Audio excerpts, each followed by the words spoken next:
Every year, we are celebrating our birthdays. A reminder that we have survived the past year. A reminder that we are gifted by God a beautiful life. Last year, I celebrated with all my good friends for almost a decade. This year, there's only a few good old friends because most of them are already exit. New faces, new friends that will be tested by time.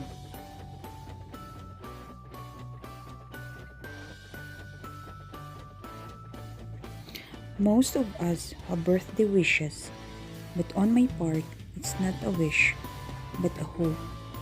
A hope that I will be safe and healthy, as well as my family to be safe and healthy too. All our dreams, all our desires in life will only be possible if we have the best of health.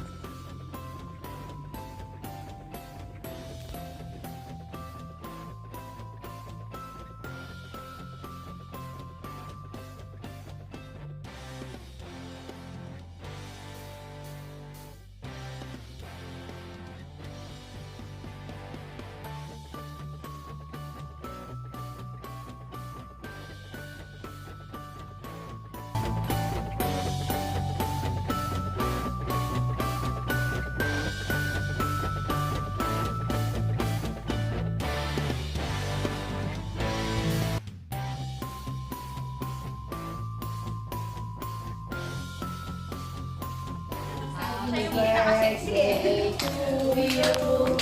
Happy birthday to you. Happy birthday, happy birthday.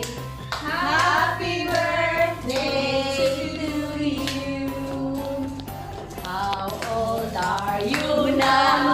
How old are you now? Happy birthday, happy birthday. Sana'y malasing mo kami. Walang clear dito. Go. Hindi kaya, te. Ang tagal. Tapos na. Isa pa. Yo, blow the candles. Kaya. One more.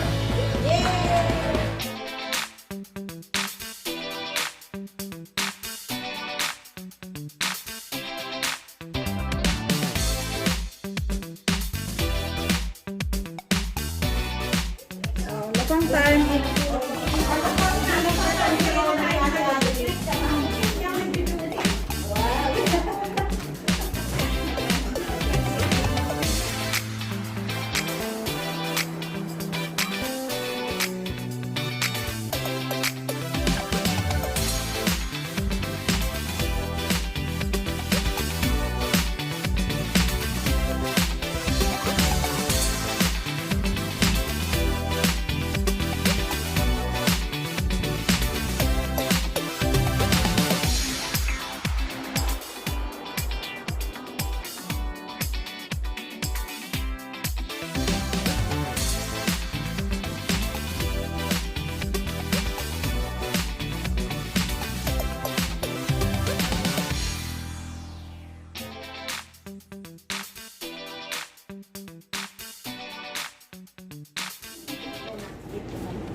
Thank you, Lord, sa araw po na ito na pinagalob niyo po sa aming lahat, lalong higit po sa buhay po ng aming kapatid or aming kasama na sa Leonie.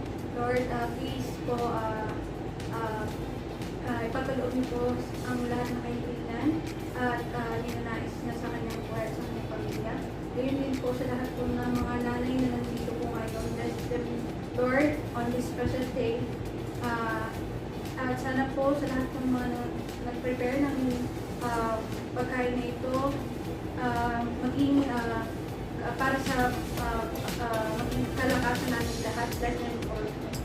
Bless them all, Lord. Sana po ay marami pa pong mga party or mga pagsasaluhan na aming pag-share sa bawat isa. Thank you po sa lahat, Lord, and bless us, O Lord, sa lahat ng mga pagkain. Amen. Yay! Happy birthday time! Eating time, guys. Sabahan nyo kami kumain. This celebration is a week breaker from the daily stress in our work and a temporary relief of being away from home. This is to strengthen our ties as Filipinos, to build oneness and teamwork, to uplift our spirits that we have each other in this far end of the world. And every laughs, smiles, and tears springs new levels of friendship, a friendship that will be treasured for a lifetime. Our uniqueness or individuality makes us a whole bunch of souls that have a common goal, that is to bring a comfortable life to our families back home. To all our friends, families, who has an OFW family, this whole story is not a surprise, but a reminder that we Filipinos value our families so much and love our families so much. This is us, and maybe us is also you. Enjoy watching and take part with our fun moments.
Well guys, nagdi-discuss sila kung sino yung buboto nilang presidente. Pero actually, hindi naman sila bumotong lahat.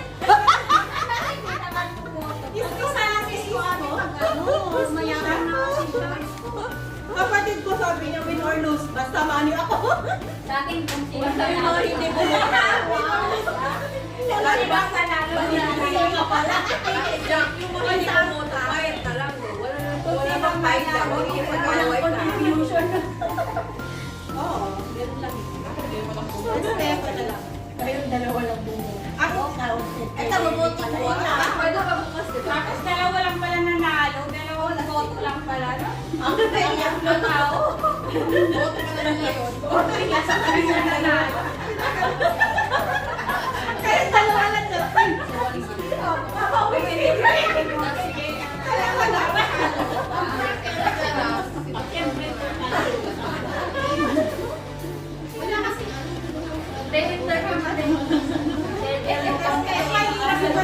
Interview portion na daw sino ang kay BBM at saka kay Lenny. Ano tawag sa kanya? Exit polls. Sige daw. Sila exit polls. Pagkagaling na. Yan ang boto. Wala na guys, natahimik na silang lahat.